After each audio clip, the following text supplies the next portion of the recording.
예, 안녕하세요. 예, 종교철학 우주차 3교시입니다. 예, 제 헤어스타일이 좀 달라졌죠. 추석을 맞아서 오래간만에 머리를 깎고 왔어요. 그 사이에. 예, 3교시는 이제 종교와 과학은 사이좋게 지낼 수 있을까? 그리고 셋째, 종교는 우리가 사는 사회에서 어떤 의미를 가질까? 이것을 하고 이제 4교시의 신화로 넘어갑니다. 자, 오늘 그럼으로써 종교 철학 책이 끝납니다. 먼저 종교와 과학은 그렇게 쉬운 관계가 아니었죠. 옛날에 이제 기독교가 뭐 초기에는 크게 문제가 안 됐는데 중세 때 이제 천동설과 지동설을 가지고 그 굉장한 그 논란이 있었죠. 15세기, 16세기에.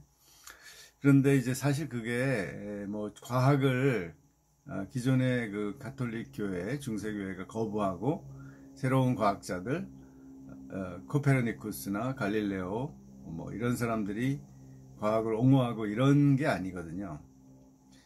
다 과학과 관계를 갖고 있는데 다만 옛날부터 내려오는 천동설, 지구가 움직이지 않고 천체가 움직인다는 이 아리스토텔레스와 프톨레마이오스의 천동설을 기존의 그 가톨릭 교회가 지지했다가 이제 새로운 과학자들이 나와서 아니다. 이게 데이터상으로 틀렸다 하면서 이제 코페르니쿠스하고 갈릴레오가 지동설, 지구가 오히려 태양 주위를 움직인다라는 설 가지고서 이제 갈등을 빚었지만 사실 그 관점의 차이인 거거든요.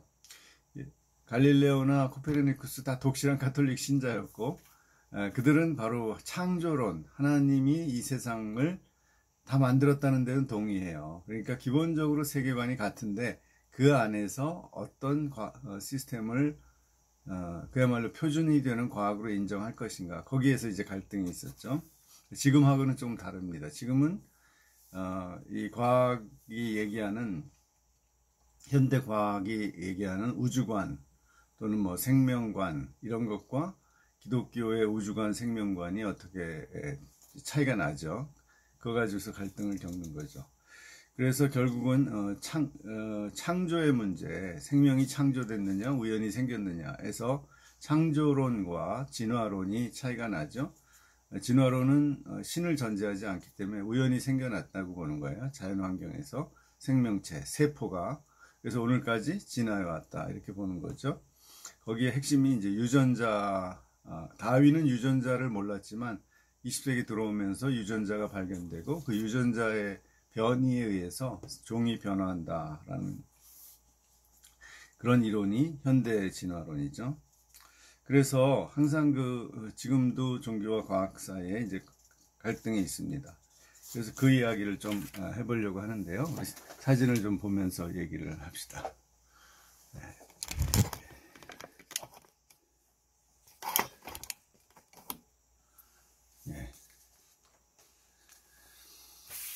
먼저 이 사람이 누구냐 하면 이안 바버라는 영국의 철학자죠. 종교와 과학의 관계를 연구한 사람으로서 이분의 책이 많은 영향력을 가졌습니다. 한번 볼까요? 이분의 책을. 예, 이 책인데요. 우리나라 말로 번역됐죠. 과학이 종교를 만날 때, When Science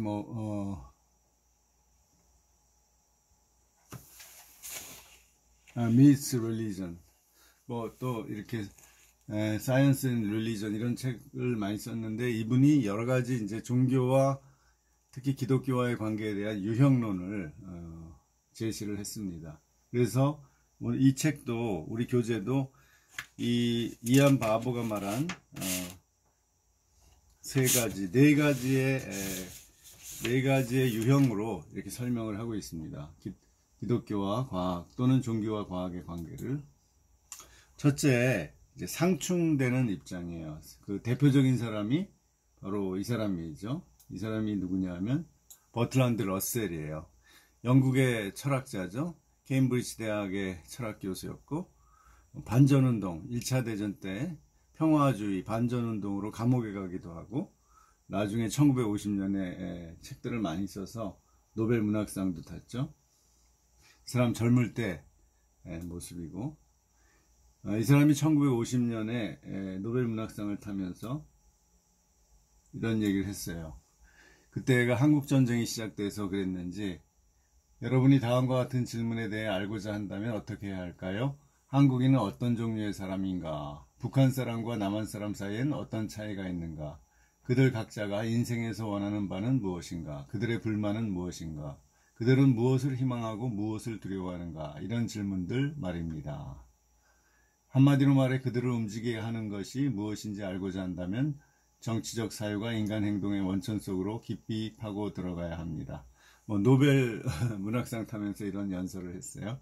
약간 이 사람이 쓴 서양 철학사, 그것이 아주 요즘도 우리에게 읽히죠. 재밌게 잘 썼어요. 좀 두껍긴 하지만 우리나라에도 지금 번역이 돼서 이렇게 읽히고 있습니다. 예. 그래서 이제 문제는 이 사람이 기독교에 대해서 어떻게 보느냐인데요. 기독교에 대해서 굉장히 비판적으로 보죠. 그래서 나는 왜 기독교인이 아닌가. 이게 이 기독교에 대한 비판서로 아주 고전에 속합니다. 여러분도 한번 읽어볼 필요가 있어요. 이분은 무신론적인 휴머니스트죠, 이분도. 그래서 이 사람은 이제 과학을 모든 것의 기준으로 놓고 종교나 정신병 모든 것을 다 과학으로 문제를 해결할 수 있다. 이제 그렇게 보는 거죠. 그래서 이렇게 얘기합니다. 나는 왜 크리스찬이 아닌가, 이 책에서. 훌륭한 삶이란 사랑에 의해 고취되고 지식으로 인도되는 삶인데, 지식은 과학에 의해서만 주어진다. 과학은 올바른 행동을 보장하는 최선의 기준이다. 인류가 저지른 모든 죄악은 사탄의 작용이 아니라 정상적이지 않은 호르몬 분비와 현명치 못한 여건 탓이다. 과학이 이 고통을 줄여줄 것이다. 그러니까 과학이 모든 것의 해결책이라고 보는 거죠. 그리고 인간이 죄라고 얘기하는 것, 기독교에서 특히 실제로 많은 악들, 저지른 악들, 이것은 인간의 이제 뇌와 호르몬의, 그러니까 뇌의 호르몬 분비의 잘못이다, 이렇게 보는 거죠. 그래서 인간을 개선할 수 있다. 뇌를 잘 이제 과학적으로 연구해서 그런 파괴적 본능을 없앨 수 있다. 그런 얘기죠. 그러니까 이 사람은 거의 과학 만능주의에 가까운 사람이에요. 그리고 이 사람은 처음에 결혼한 분이 아주 굉장히 독실한 여성 신자입니다. 한나 위탈 스미스라는 여성 기독교 저술가의 딸인데 나중에 이혼했죠. 이 사람이. 그리고 네 번인가 결혼하고 이혼했는데, 하여간 이분은 사랑의 감정을 무조건 따라야 된다는 거예요. 그래서 언제든지 결혼하고 이혼할 준비가 돼 있는 사람이에요. 그러니까 이 기존의 어떤 관습이나 아주 사회적 규범이나 도덕적 규범에 얽매이지 않겠다는 거죠. 그러니까 이제 과학만으로 자기는 해결할 수 있다. 그 다음에 또 하나 이 칼 세이건이라는 사람인데, 이 사람이 이제 코스모스라는 책을 써서 유명하고, 컨택트라는 영화에 나온 외계인과의 인간의 이제 만남을 기획해서 외계에다가 전파를 쏘고 이런 일들을 프로젝트를 했는데, 이 사람도 굉장히 미국에서 대중적인 인기를 끌었던 과학자입니다. 그런데 이제 이 사람의 얘기를, 칼 세이건의 얘기를 들어보면, 악령이 출몰하는 세상이라는 데에서, 이건 도킨스고요. 그 전으로 다시 갑시다. 칼 세이건이 아주, 이 사람도 굉장히 핸섬하게 생겼고 인기가 아주 많았던 사람인데요. 이분도 젊었을 때 기독교에 대해서 상당히, 기독교뿐만 아니라 종교에 대해서 상당히 부정적으로 봐요. 얼마나 많은 종교들이 예언을 들먹이며 자신들의 주장이 맞는 말이라며 덤비고 있는지 생각을 해보라. 그리고 얼마나 많은 사람들이 이러한 예언들에 의지하고 있는지 생각해보라.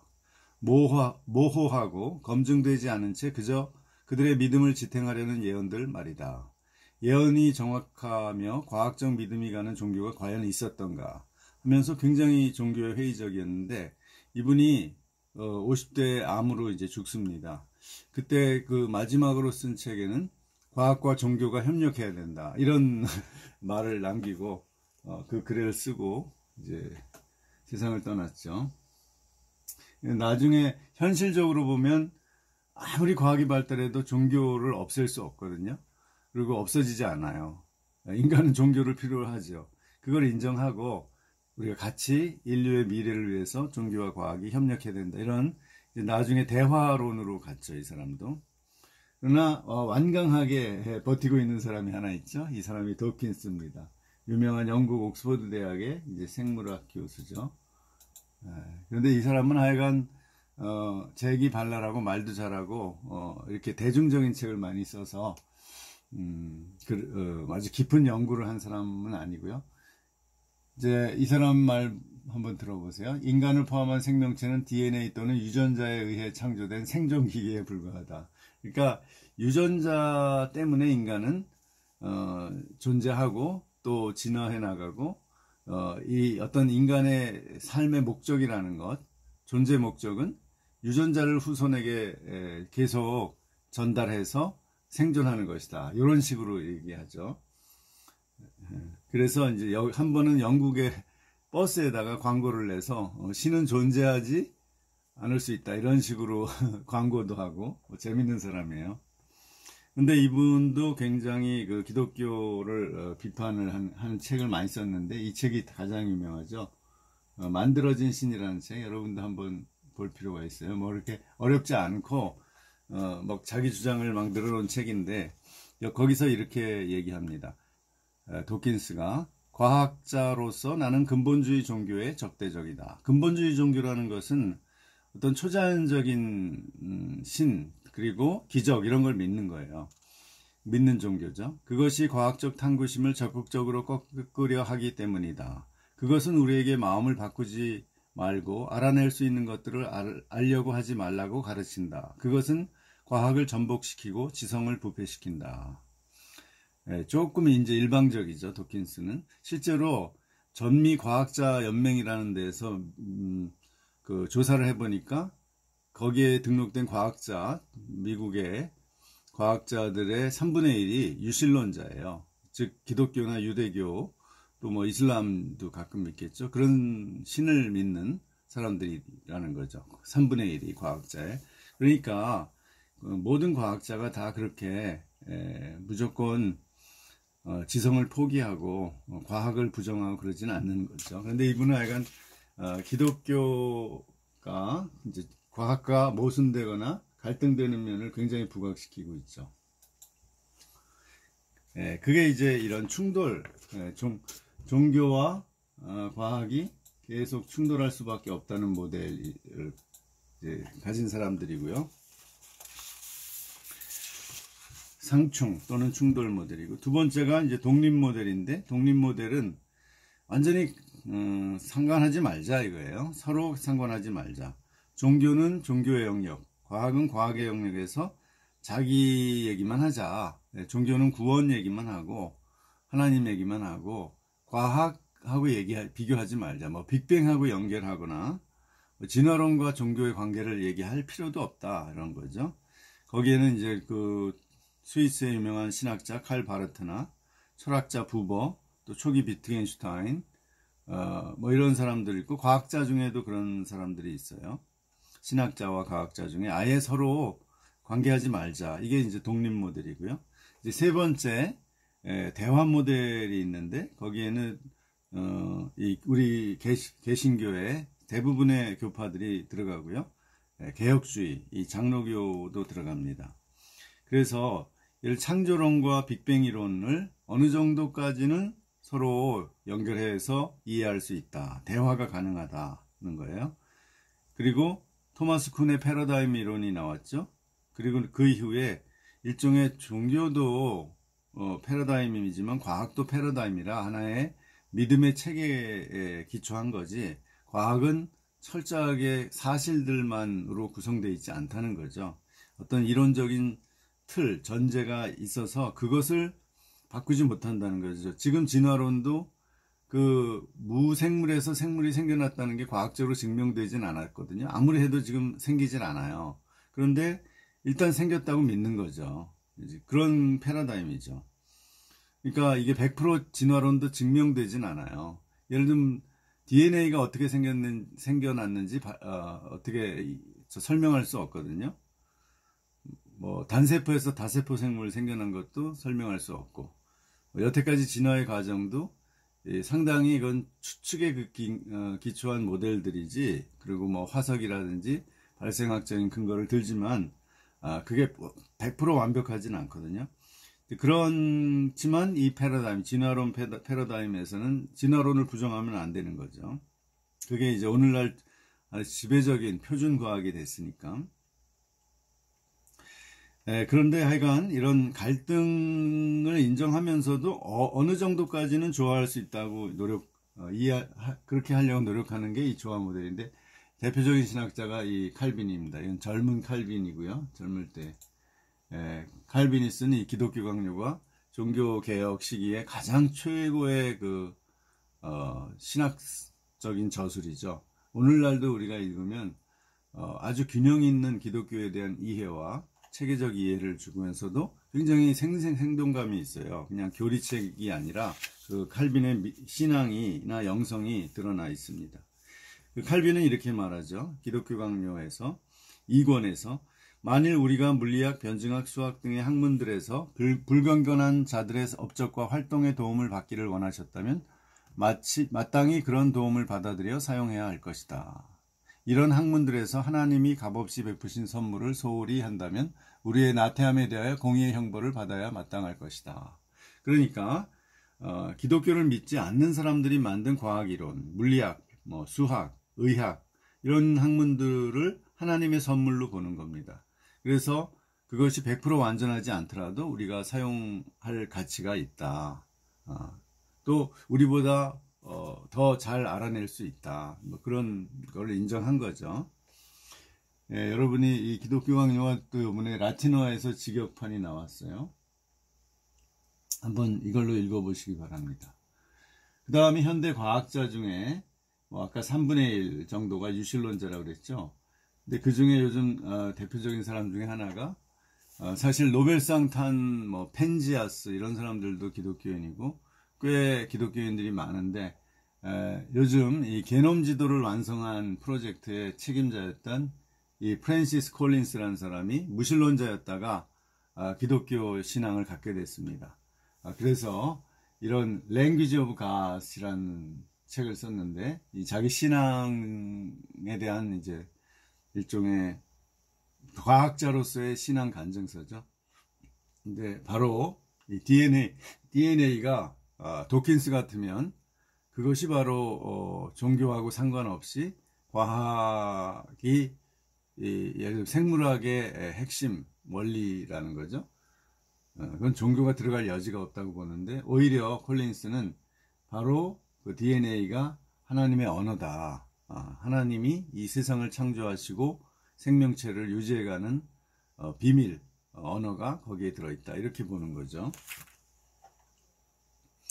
그러니까 지금 대화 모델은 할 수 있는 데까지 가능한 한 과학을 인정하려고 하는 겁니다. 그래서 과학과 신앙이 대결할 때는 그거는 그냥 놔두는 거예요. 대결하는 것은 인정하지만 그러나 조화시킬 수 있을 때까지 조화시켜보자 라는 거죠. 그래서 이 과학과 기독교가 전혀 관계가 없는 것이 아니라, 왜냐하면 과학은 하나님이 창조한 세계를 연구하기 때문에 결국은 궁극적으로는 만난다라고 보는 거죠.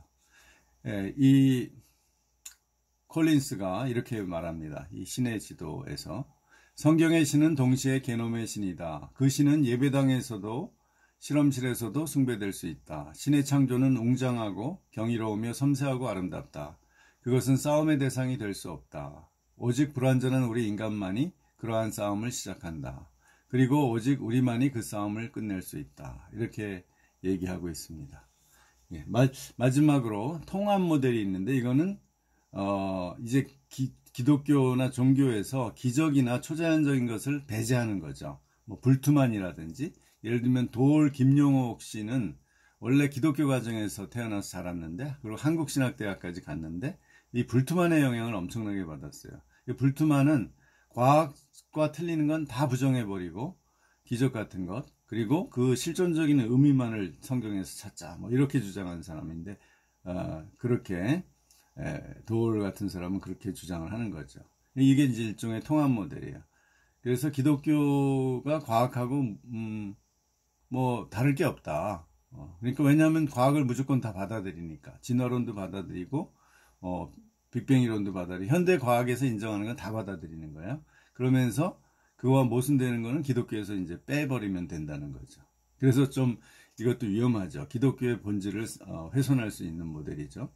자, 이렇게 우리가 어느 한 모델을 선택을 해야 되는 거죠.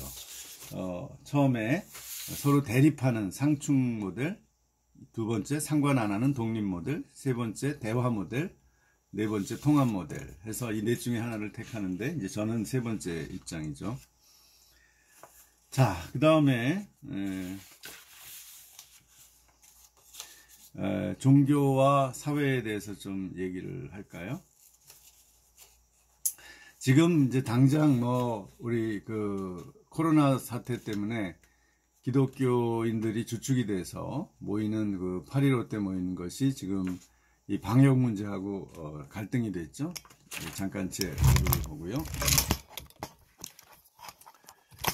예, 그렇습니다. 그러니까 이게 종교는 항상 그 사회에서 갈등을 일으킬 수 있는 거죠.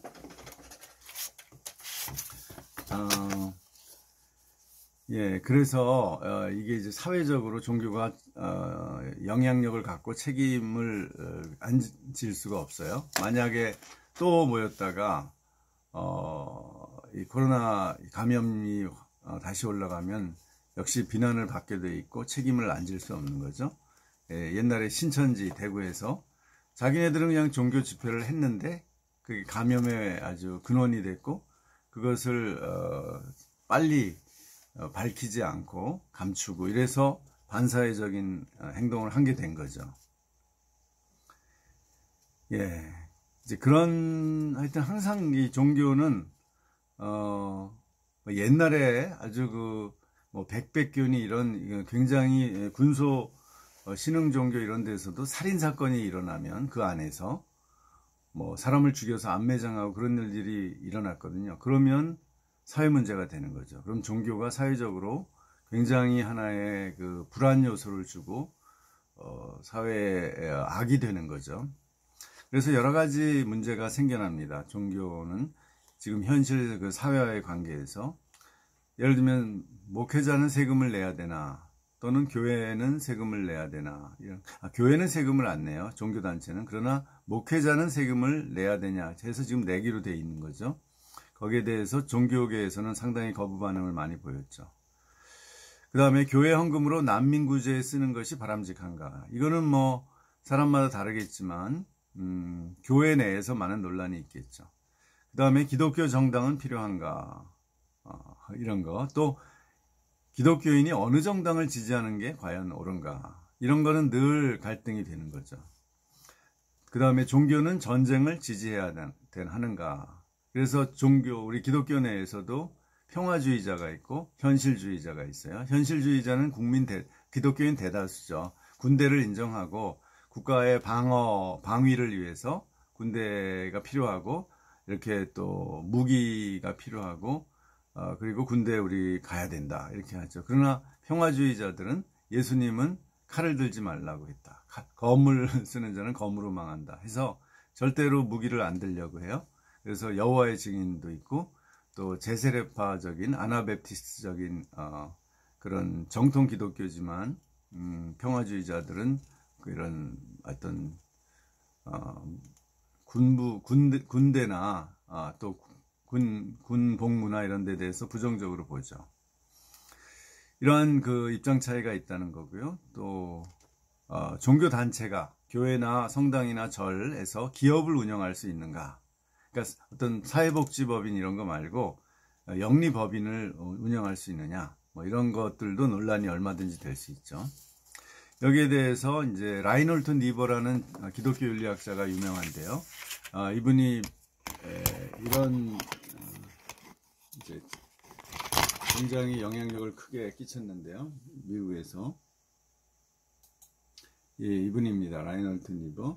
이분이 쓴 책이 아주 고전인데요.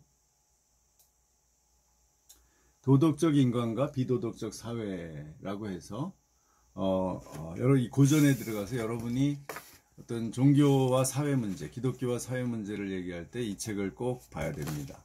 인간은 기본적으로 도덕적일 수 있는데 어떤 집단이 되면은 비도덕적, 그 사회가 어떤 조직화된 사회가 될 때는 비도덕적이 되기가 쉽다 이런 거죠. 왜냐하면 사회적으로는 개인적으로는 우리가 다 착하고 도덕적으로 살려고 하는데 사회적으로는 어떤 집단적인 이해관계 때문에 아주 냉혹해지고 비인간적이 되는 거죠. 예를 들면 미국의 남부 기독교인이 지금도 아주 신앙이 좋죠. 북부보다. 그런데 그분들이 노예제도를 옹호했죠. 지금도 뭐 남부 백인들, 이 노예 흑인들에 대해서 별로 이렇게 흑인들을 아주 이렇게 뭐 같이 살긴 하지만 거리를 두죠. 그 다음에 미국 전체 백인들 보면 인디안 학살을 그들이 결국은 허용을 했잖아요. 그리고 인디안들을 그 자기가 살던 곳에서 다 막 내몰아내고 어떤 집단 거주지에 살게 하고 그 결과 인디안들이 많이 병으로 죽고 결국은 뭐 지금은 아주 극소수가 됐죠. 인디안들이. 이런 거에 대해서 백인들이 상당히 이야기하기를 꺼려하고 자기 방어적이 되는 거죠. 이게 왜 그러냐면 백인이라는 전체 집단적인 이해관계 때문에 그런 거고 또 남아공에서 네덜란드 이민들이 남아공을 세웠는데 남아프리카 공화국 거기서 아파르테이트라는 흑인하고 분리해서 우리는 우리만의 기독교적인 나라를 세워야 된다 이런 주장을 했죠. 흑인들이 신앙이 있는데도 불구하고 자기들이 전도하고 선교해서 그런 어떤 이기주의, 백인 이기주의가 기독교인임에도 불구하고 이렇게 주장이 됐다는 거죠. 그 다음에 이제 미국이 아니라 이제 서구 열강이 제국주의를 통해서 식민지를 지배하는데 거기에 기독교인들이 별로 관성이 없이 거기서 일을 했고 또 선교사들도 이제 그 힘을 빌어서 선교를 하다 보니까 지금 많은 비판을 받게 됐죠. 이런 문제들이 근본적인 원리를 비판한 책입니다. 예를 들면 또 한국의 개신교의 이제 문제점이 우리가 교리적으로 배타주의인데 그것이 사회적으로도 다른 집단에 대해서 다른 종교인이나 종교 집단 또는 사회 집단에 대해서 너무 배타적으로 나타나는 거죠. 그래서 파괴적, 뭐 회불 같은 거 일어나는 것이 아주 극명한 사례고요. 이렇게 우리가 사회적으로는 종교적으로는 달라도 사회적으로는 친절하게 대하고 같이 협력할 수 있어야 되는 거죠. 그리고 예를 들면 동성애자들을 기독교가 이제 지금 동성애 반대하는 주된 세력이잖아요. 그런데 동성애를 우리가 반대하지만 그것은 하나님의 뜻이 아니다라고 반대하지만 그러나 동성애자들을 대할 때는 우리가 그들을 긍휼히 여기고 그들도 똑같이 우리와 죄인인데 이제 동성애라는 죄를 짓는 거죠.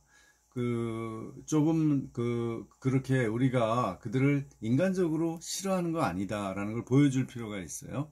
그런데 그런 게 아니고 굉장히 꺼려하고 상종도 안 하려고 하는 그런 경향이 있는 것 같아요. 그래서 이런 분파주의, 배타적인 분파주의 이런 것들이 좀 개신교의 특히 약점입니다. 그래서 교단 분열도 많고 저 얘기를 했죠. 대한예수교 장로회만 286개라고요. 예, 그러나 이제 서구는 또 너무 다원주의를 받아들여 가지고서 이제 물론 자기들이 잘못한 것을 인정한 거예요. 제국주의 뭐 또 나치가 유대인들을 학살한 거 뭐 등등 다 잘못을 인정하고 하다 보니까 기독교의 어떤 강한 정체성을 잃어버리게 됐다는 거죠. 예. 그래서 이런 이제 종교와 사회관계를 연구하는 게 종교사회학이고, 종교사회학에서 볼 때는 이제 종교는 긍정적인 면과 부정적인 면을 다 바라보는 거죠. 그래서 첫째가 사회 질서와 체제를 유지하고 소외된 이를 보듬고 화해시켜주는 역할을 하죠, 종교가. 그것은 긍정적이고, 사회적 이념과 가치를 통합시켜주는 역할, 또 사회 규범과 가치를 성스럽게 만들고, 또 정치 권력과 사회 문제에 대해서 아주 예언자적인 비판을 하고, 또 정신적으로 사람들을 성숙시키고 도덕적 행위를 강화시키는 이런 역할들은 이제 굉장히 긍정적이죠. 조금 아까 얘기한 부정적인 면도 있지만, 그래서 결론적으로 이 책에서는 종교는 최소한 비도덕적이거나 반사회적이어서는 안 된다라는 거예요. 그러니까 우리가 조심할 것은 사회의 대다수의 국민들이나 시민들이 이거는 진짜 아니다, 반사회적이다 이렇게 보는 거는 하지 않는 게 좋다는 거죠. 예를 들면 우리가 차별금지법을 이제 반대하는데, 개신교에서 대체로 그 이유는 뭐냐면 우리의 신앙을 이야기해요. 이제 동성애가 윤리적으로 잘못된 거다 이렇게 얘기를 하는 것을 벌을 주게 돼 있어요.